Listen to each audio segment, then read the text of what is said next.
Good evening, and welcome again to another version, another show of A Voice from the Margins.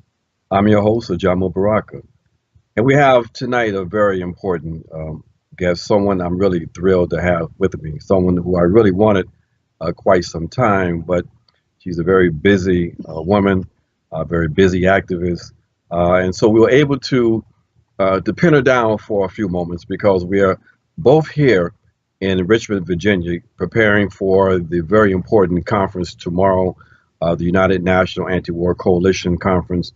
And you all have heard us talk about this before already. We have one of the main organizers on our show a few weeks ago.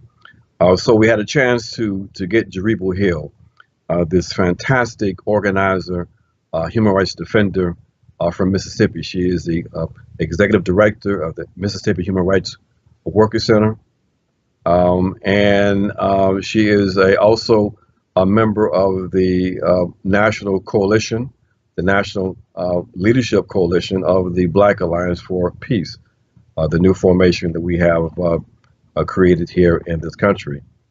So, Jaribu, thank you so much for joining us this evening here in Richmond. Thank you, Ajamu, for having me.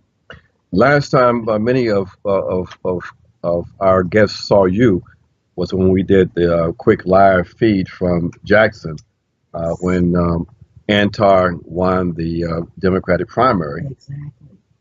And since then, he's won the general election. Exactly. So that's Yeah. a update we want to share with our friends that we have something very important unfolding in Mississippi, in Jackson. Antar Lumumba is the new mayor in that city. And he's also an anti-war activist, a human Absolutely. rights defender. And so we have a chance now to see how we can govern while at the same time continuing with the grassroots organizing that's so important happening in that city. But we're here in Richmond getting ready for this event tomorrow, this coalition meeting, to talk about how we can revive an anti-war movement, an anti-imperialist movement here in this country. Um, Talk to us about why you think this moment is really important. I mean, with the potential of this moment versus just a few years ago. Well, I think it's important because of the climate that we're in. We're in a very, very repressive climate. Not that we haven't always experienced repression, but this type of organized sanctioning of terror, sanctioning of retaliation against righteous forces, and the perpetuation and proliferation of war. And not that it started with this administration, because we know that there have been several war presidents who have perpetuated war and insisted that the children of the poor go to war. And so this is a particularly important time for us because we continue to see Black lives not only placed at risk, but being murdered in the streets by paramilitary police, and that those murders are sanctioned, and then they go overseas and they're murdered. They come home in body bags, or they come home without opportunities. In Mississippi, the state where I live and where all of my family is from, that state has the largest regiment of the National Guard.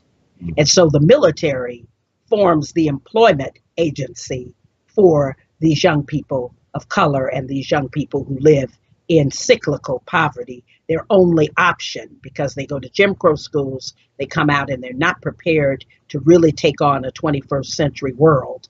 And so they have no options but to go and be toy soldiers. So you see a connection between an anti-war position that deals with U.S. policy and what is unfolding here in the country domestically. Absolutely. And that's why you believe it's important for people of color and specifically Black people to be involved in the anti-war movement. Yes, it is. It is unthinkable that we don't have swelling numbers of Black people being involved in the anti-war movement because our interests collide with these issues. But We're the victims most often of these issues and of these wars. And so we have to be educated, we have to be aware, we have to be more conscious, and we have to really have leadership in our movement that understands that. See, the problem is we have these gatekeepers, in the 501c3 system, which crushes real resistance. And that's why the movement is so fledgling and so small at this point. But there's a history of resistance against the war, and Black people have always been a part of it. Some of those gatekeepers we are going to talk about this weekend when we have our meeting of the Black Alliance for Peace, because many of us think that one of the key gatekeepers that we have to put on notice again are those members of the Congressional Black Caucus, because as we have talked about over and over again, the most consistently anti-war element in this country have been Black folks.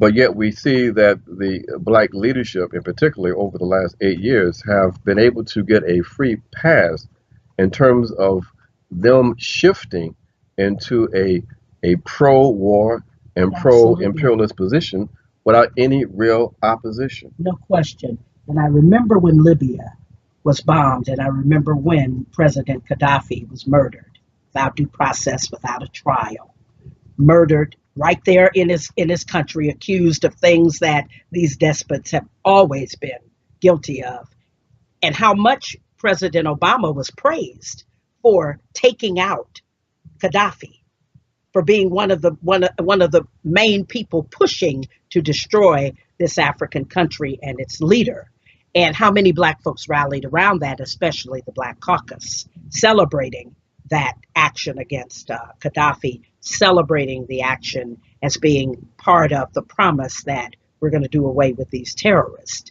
And that type of reactionary position, that type of response that goes against our interest as Black people, is something, you're right, they've gotten a pass. They get a pass every time. They've not come out in full force on the terror on this side, where our people are laying in pools of blood under the color of law.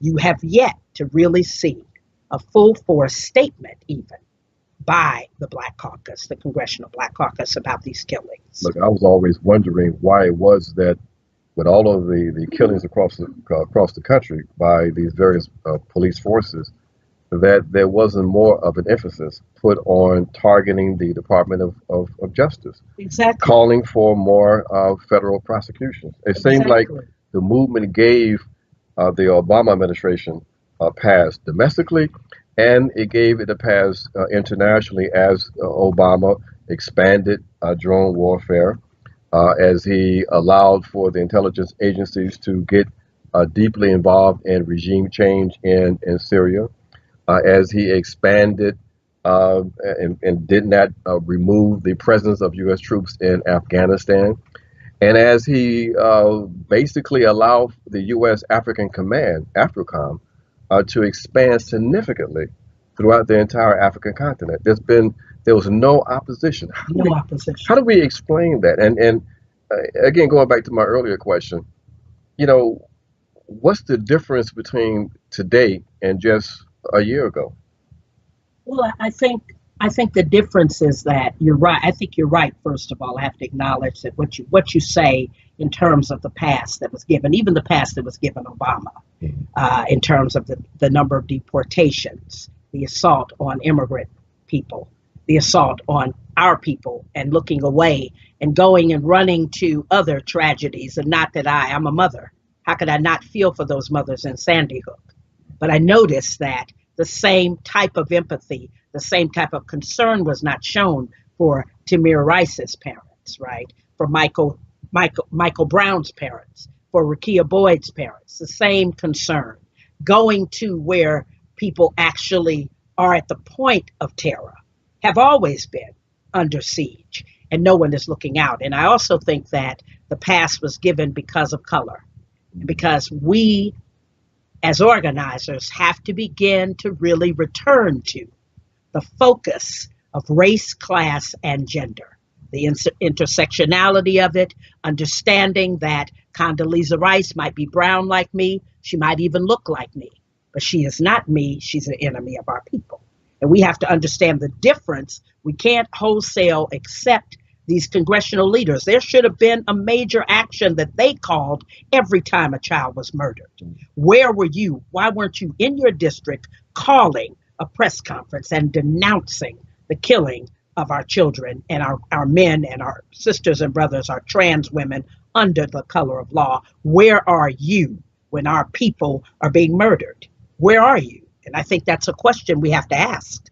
You know, one of the aspects of the Black radical tradition has been that Black folks have not only been concerned about liberation in the U.S., but that they recognized and made the connection between the suffering of people worldwide, That's right. and made the connection to the fact that we are suffering based on a common enemy. That's right.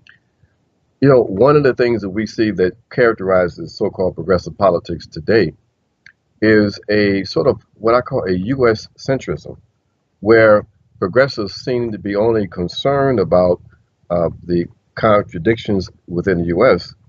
And not too concerned about U.S. policy and its impact on people around the world. And we saw that in during the campaign, and we see it even today when you have gatherings of progressives who would talk about domestic issues, but there's no conversation around U.S. foreign policy and no conversation around U.S. war activity. In fact, there seems to be a rallying around the flag when it comes to aggressive actions like when Trump bombed Syria. We know that one of the leading politicians in this country uh, openly advocated that when it came to places like the Middle East, certain countries should be more involved, like the Saudis, who should get their hands dirty. So, how do we, this issue of empathy? You know, one of the things we've got to address is why is it that people in this country seem to be more concerned about themselves than their country's policies on people around the world, and how we, in fact, reverse that? Yeah, because, and we always use this term back in the day when we were studying hard the systems. We studied the system of capitalism, the system of U.S. imperialism, neocolonialism. When we were busy studying those systems, we always understood that there would be, at any given time, there would be those who would really, really think of themselves as patriots and not understand that the government is not the people.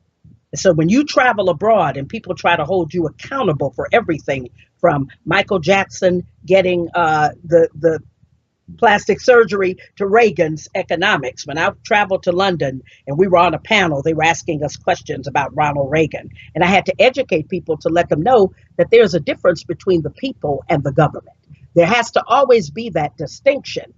And it's dangerous when the gatekeeping politicians and those who people look to for leadership don't make that distinction and rally around a flag that is dripping with the blood of people for centuries. Rally around a flag where slavery is still unresolved in this country, and the wars that are now being backed and sponsored, wars that crush the world's people, not just bring our children home in body bags, but bring children home in body bags across the world.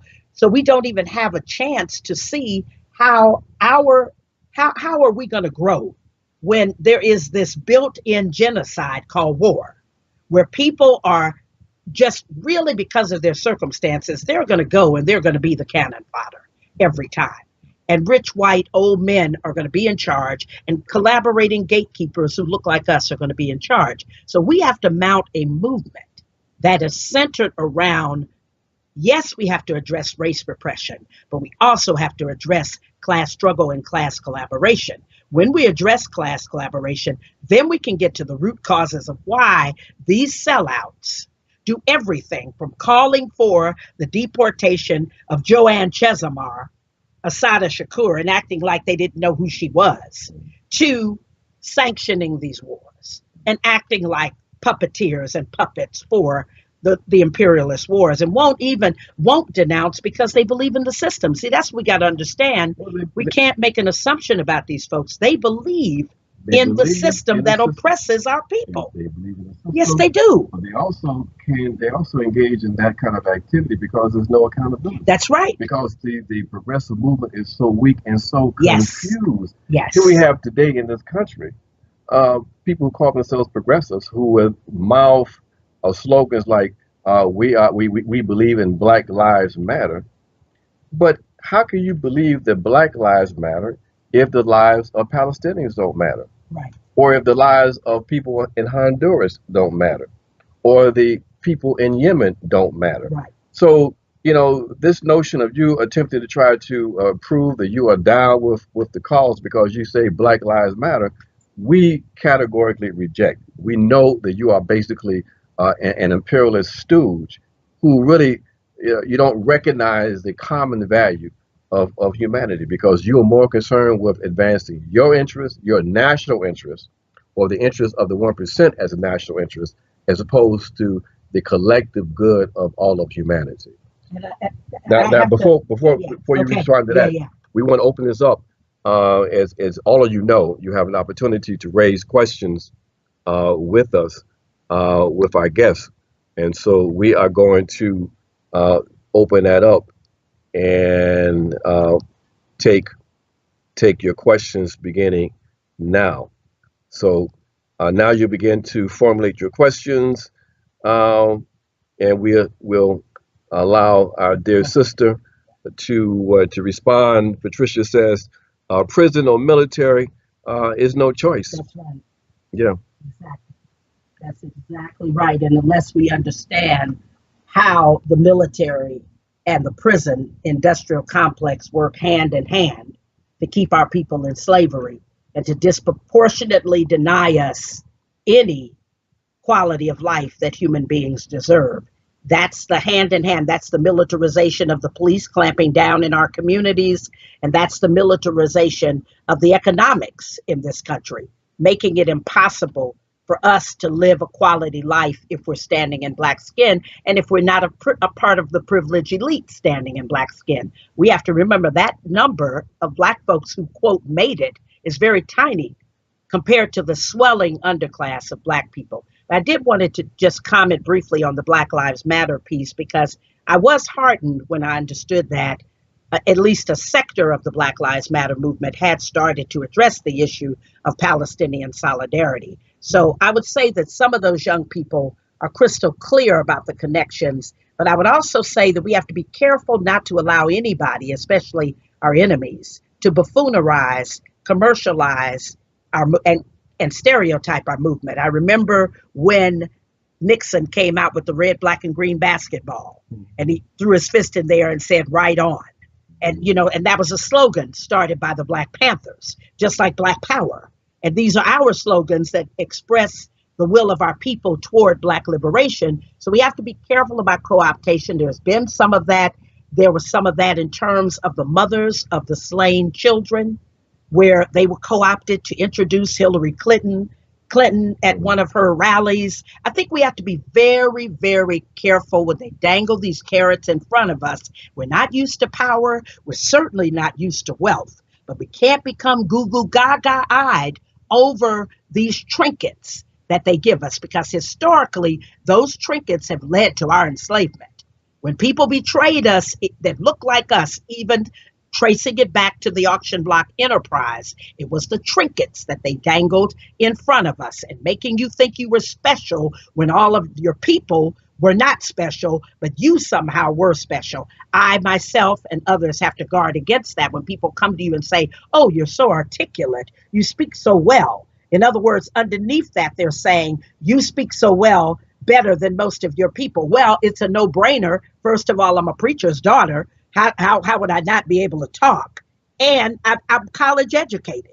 So my class background affords me the opportunity to learn some skills that most of our people don't even have an opportunity. But then it defies all logic when you look at a person like Fannie Lou Hamer, who had a sixth grade education and was the world's greatest orator and rhetorical speaker that you ever heard. Anna says, and this goes back to issues of information. Anna says that people have to look too hard for the truth because of the collusion between the corporate-owned media and the government. Right. This is a real problem because, Yes. I mean, at this point, the corporate media is almost unwatchable. I mean, I can't even watch CNN anymore because basically they have become Fox News. uncritical Yeah. articulators of the interests of the oligarchy. And in this case, those sectors that are opposed to Donald Trump and attempted to delegitimize his presidency, and divert the attention of the American people away from the real issues to this anti-Trumpism, and I think that's a very dangerous phenomenon. Yes, I agree. I fully agree. Rick says that Americans seem to think that Americans are the only people who have rights on the world stage. And I think we were talking about that before we went on the air. Yeah, I mean, and look, and that is a position that from the Trump administration to Obama. Yes. I mean, when Trump talked about making America great again, for me, that's just the flip side of the Obama American exceptionalism. It's the same kind of notion that there's something special about people in this country, and that the state has certain rights, including determining who should be the leader of other nations. Exactly. Arrogance is unbelievable, but it's something that people seem to support. Right. Now, that's eroding, but even people who call themselves progressive will support the U.S. punishing another government because it stepped out of line. Absolutely. Even though we have international mechanisms in the UN, through the UN system, in which those kinds of issues should be addressed, but the U.S. takes it upon itself. It's white man's burden, if you will, to punish other nations and get broad-based bipartisan support for that kind of stuff. And never have to own up to their own transgressions. Yes. Beginning with the way the empire was founded, was established. Never having to own up. You even hear so-called progressives saying things like, we want the country to return to the principles of the founding fathers. Well, hell, when the founding fathers founded this empire, we were 3/5 of humanity, right? We were working the field, picking cotton. We were hanging from trees like strange fruit. There has never been a time when this country has owned up to, this empire has owned up to how it was founded. Each one of them were slaveholders and rapists, absolutely. So what I guess maybe in some ways the U.S. has been upholding those kinds of values. Well, it seems so. When you think about the number of police murders, you think about how women and trans women and gender non-conforming people are sexually assaulted with impunity. No one has to pay for that. This country has a culture of exploiting the weak and setting aside anyone who chooses to live a lifestyle that's not based on their missionary view of what sex should be, of what gender should be, of what identity should be, and trampling on self-determination, constantly setting people aside when they refuse to be subjugated. We just had a quick conversation about Puerto Rico when I was at the Food Chain Workers Alliance conference, and some brothers and sisters were saying, well, they're citizens and they should be treated like citizens. I said, first of all, they should not want to be citizens. They should want their country back. And the assumption that everybody is down with Puerto Rico suddenly being a territory, not suddenly, but for decades being a territory of the United States. Puerto Rico is a country. It's a country. But a colonized country, we even acquiesce to it and say things like, well, they should be able to vote for the president. I mean, they're drafted into the war. Right? They need to be independent. They need to be independent. And there is a movement still in Puerto Rico that speaks to that as opposed to being an appendage or a what is it, a kidney or an appendix to the U.S. What that situation with Puerto Rico, it's related to what we were saying a moment ago in terms of a different understanding of this society, how it was founded, and how it was evolved. That notion of American exceptionalism, that notion that there was something special here in this country, has to be disrupted. Has to be we have to redefine this experience for what it was. That's right. This is a settler colony. Settler colony. The first white supremacist republic ever in the history of humanity. Absolutely. And people have to be prepared to disconnect from that. If you associate with that, if you identify with that, then what you are hearing us talk about right now, you're probably enraged. That's right. Because you have this conception of something that really never existed. Never existed. And for us, it's a continual nightmare. That's and right. Therefore, you will fall prey to appeals to patriotism, this notion that we need to support our troops. If you really want to support your troops, make sure that they don't get sent off to fight That's and right. die and to be Thank to you. be to be disabled, upholding the interests of this white supremacist minority oligarchy. Yeah, it is so important that, and we're raising hard issues. And that's our job as human rights defenders, not to go with the flow, not to rubber stamp the policies that murder, maim, and set our people aside. We have to be oppositional. We have to raise it, and we have to be in opposition. I do not pledge allegiance to the flag. The flag, for me, the Mississippi flag, nor the American flag represent my people, can never represent our people. When this empire was founded, we were not even counted as human beings. We were expendable, and we were murdered by the thousands. And they've never atoned for that. They've never had to address it. And I'm not talking about fake reparations where certain pockets of people who are already getting money now, the gatekeepers and the poverty pimps. I'm not talking about that. I'm talking about people being repaired for centuries of oppression and enslavement, centuries of never being counted as human beings. We got to fight for our humanity. We got to demand our humanity. We got to demand the recognition of our humanity. And we got to stop propping up these fake government structures that serve to destroy our people.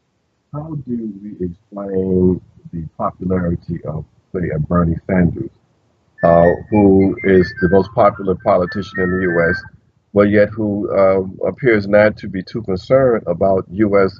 imperial policy? What does that say? Not so much even about Bernie Sanders. What does that say about the progressive movement here in the U.S.? Yeah, well, we always have had a history of looking for the best out of the worst. Okay, so when people were looking at Hillary Clinton, a lot of us knew we couldn't stomach her because of her ties to Walmart, because of the Clinton regime, or the Clinton dynasty destroyed every safety net poor people ever had. And they were placating people who were obviously, structures that were obviously not even close to being in support of the masses of people who suffer. So Bernie Sanders talked a good game. He said some good stuff. He said stuff that I could agree with. But on the flip side, when it came down to critical questions, it's always the dividing line that separates them. I'm not going to say the men from the boys because that's patriarchy, okay? But it separates, for me, when you can't talk about Israel as a settler colony. You can't talk about Palestinian liberation. You can't denounce the U.S. support of Israel, millions upon millions of dollars of support, military might support. You won't go near it. That lets me know that at best you're only a liberal.